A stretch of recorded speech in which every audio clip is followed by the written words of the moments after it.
Hello guys, good day po sa atin lahat. Welcome po dito ulit sa ating munting shop sa Santiago's Motor Parts. For today's video po, meron lang po kaming i-share sa inyong issue ng isang motor na paulit-ulit po naming na-encounter dito. I mean is 3 beses na po namin na-encounter to. So, base po sa nakikita nyong video is ang reklamo po ng customer is umuuga-uga po yung motor habang ginagamit nila. So, tinignan namin ang possible na issue ng motor is telescopic and yung mugs po or yung gulong. Base po sa aming experience dito sa shop, hindi lang po kami nagbabase sa telescopic niya at doon sa may mugs. Ibig sabihin po yan is na-encounter na po namin ng paulit-ulit yung mga ganyang issue. So, disclaimer lang po hindi po paninira sa isang brand ng gulong. So, yun na nga po, nabanggit ko na. Gulong po yung issue ng kanyang motor. So, bakit po siya nagwi-wiggle-wiggle pag ginagamit? Ibig sabihin po niyan, yung gulong is luma na or di ko alam kung yung sa brand lang.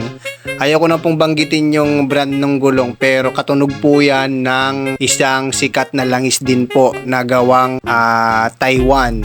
So base lang po yan sa aming experience. So kung ganyan din po ang inyong na-experience sa mga motor ninyo, baka yan din po yung problema. Lalong-lalo na po sa mga kapwa ko may negosyong spare parts at repair shop po, baka ito rin po yung mga na-encounter nyo. So, kasi meron tayong palatandaan dyan sa may gulong kung naglalagay tayo kung paano natin ilalapat ng maayos ang gulong.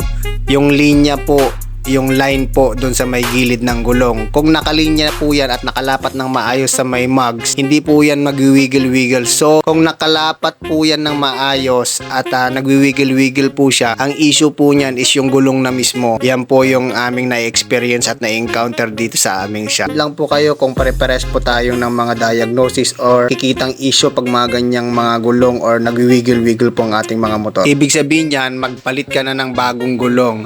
Mayroon nga po kaming napalitan na isang customer din namin na ganyan din brand ang kanyang gamit na gulong. 1 week pa lang niya nagagamit yung gulong pero ganun na po yung kanyang naramdaman na issue. Nagwi-wiggle-wiggle na. Imagine po 1 week pa lang niya nagagamit yung gulong na yon pero nagwi-wiggle-wiggle na. Nung una po pinaliwanag namin pero hindi po naniniwala yung customer sa amin. Nung napalitan na po yung gulong, yun po nawala po yung wiggle talaga ng gulong. So salamat po and God bless po sa atin lahat.